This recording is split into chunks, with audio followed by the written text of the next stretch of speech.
Thank you for coming to YouTube channel and thank you for visiting the website dismantlecapitalismglobally.com. That is dismantlecapitalismglobally.com. I also encourage you to visit my other website, changingali.com. That is changingali.com. I manage those two websites. I also do the writings on those websites. So, writing is not easy. So please read my work. it's it's just not writing is a task. It's tedious, but it's rewarding, especially for those who enjoy writing.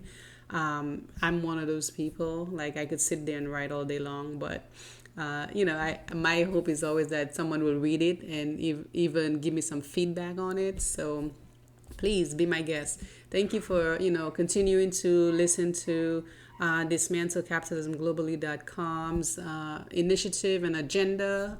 The goal is to just open up the minds of people into what capitalism is doing in the entire world, not just in our world. So many people think that their problems under capitalism are isolated problems, that they're the only ones struggling. But capitalism affects the global world, the global population, and all of us are coming under its attack. All of us are facing its definition of profit and cost analysis.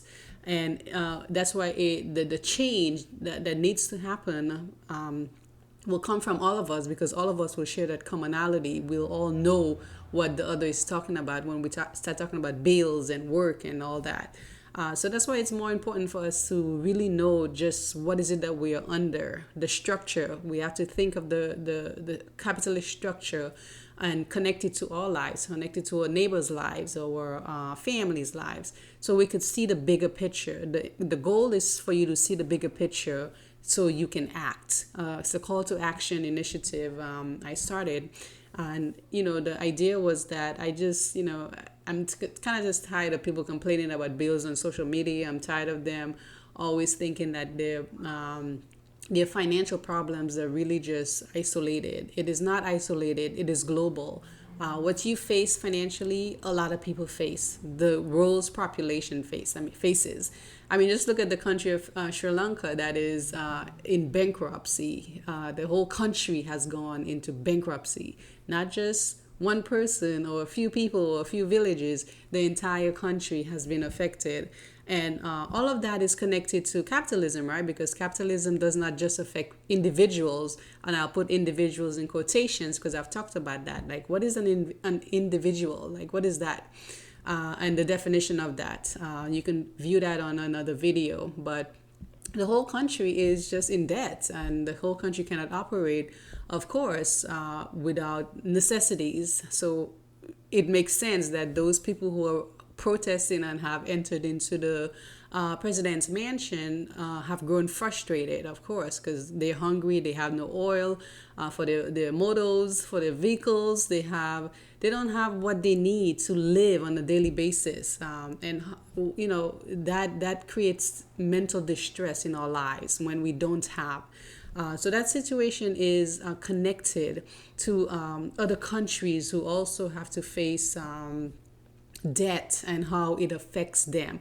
And we can also connect that to our own personal lives, because we too, when we face debt and it's so crippling, it can lead to frustration. It can lead to us wanting to create other alternatives. And when you think of how other people tend to go into scamming or tend to go into more dangerous activities to get a hold of profits, that story, the Sri Lanka story, is equivalent to the stories of all life under the system of capitalism. So today I want to talk about the workplace. If you can avoid it, if you can avoid the corporate world and think of something else where you can actually survive without having to go there, please do. Please do, because I'm telling you, the workplace is where our monstrous sides come out. Even if you are the most humble, loving person in the world, you enter the workplace and you become a monster. I've seen it. I've seen like the nicest people, just humble as ever, just loving, and they may get a promotion.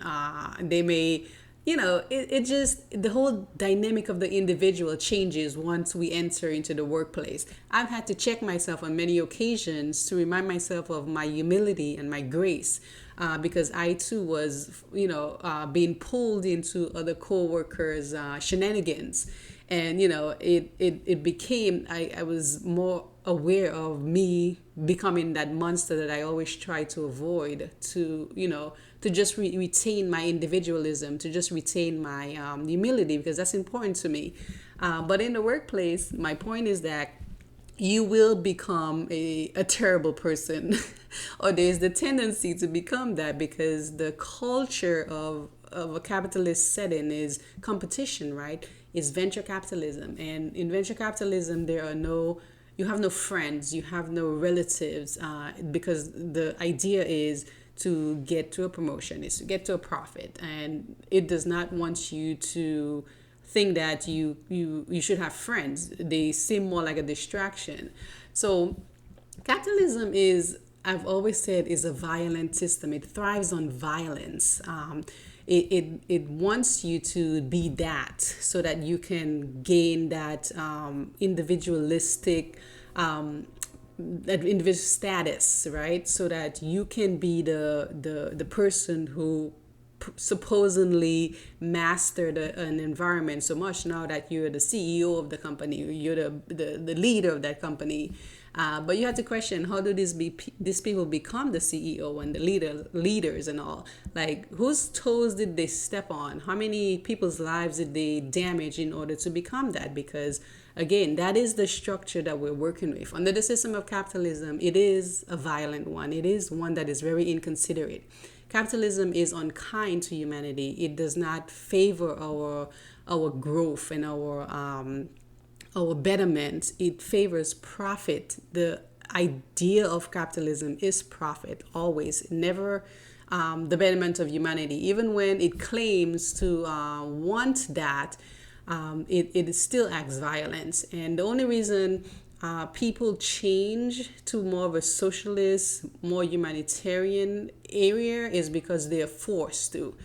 So when people protest, workers' conditions and so forth, then the CEO may react and change some things. But usually, some sort of mobilization happens where there has to be a change, or the rest of the world watches and the leader knows that this could be more chaotic if we don't change something.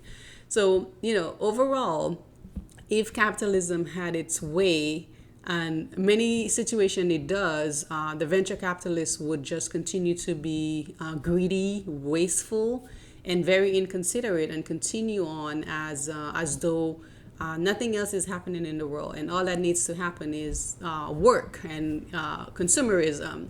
And many days it feels like that's what's happening when you think of the social problems in the world and how they seem to be greater than the emphasis on capitalism, yet they take a back turn so that capitalism can thrive. Because in Western civilization and the civilizations that Western civilization influence, capitalism is the theme, capitalism is the focus, and whatever else is going on, wars and climate change and all, the venture capitalist wants to continue with the agenda without any kind of without seeing those as distractions, and just continue as though nothing is wrong. We're just going to continue to charge and continue to put high prices on everything, and that's what's happening now in terms of inflation, in terms of this war. It's just the venture capitalist does not care about everything else in the world. It only cares about capitalism. So know that, and know that all the time. It does not change to care about civil wars and flooding in the specific island countries and so forth, or the Atlantic Ocean. Capitalism has its own language, it has its own definition, and it will continue to be or to operate as such. It will not change for nothing unless we come together and demand that it changes, and we will be the ones to do that. We, the global world, because we all share that commonality. We all understand the language of finance or lack thereof. So it's only going to be us who will change the world. It will not be the rich person, because rich people only care about their profits. They are venture capitalists. They care about profits. We care about life beyond profits because we experience life differently, of course. Keep that in mind. Always, again, just think of capitalism in its different angles. I've said before, it's like tree branches. It has different operations. It's in different areas. It is not just about a 9 to 5 job. It is everything under the sun and under the moon and under the sky. Everything has a price point from the time you enter this world to the moments of your growth and subsequently your decline and even your exit out of this world. You are going to be charged for everything. And just think of how that's going to affect future generations. Like, is that the world we want to pass on? Because we are suffering because of that already. Is that the kind of suffering that we want to pass on to other generations? And I don't think it is. I personally would not want that for them. I personally would want something better, a new 21st century idea. And that's what I'm pushing for, like a new 21st century idea. Why do we need to continue to operate on other people's plans, those before us? They came up with the idea of capitalism. They came up with the idea of socialism. They came up with the idea of communism. We just have to assess all of those isms and get to a point where we say, okay, let's think of different ways that we can become better. Let's make this better, because so much of what we're doing now is about antagonism. I mean, social contracts under capitalism just makes us crazy, makes us compete all the time. It makes us fight in some situation, violence in many more situations. So we have to change that. It falls on our shoulders. Remember that. You have to be an activist. You have to be aware of what is happening in the world. DismantleCapitalismGlobally.com. Check me out, and I hope to have you again.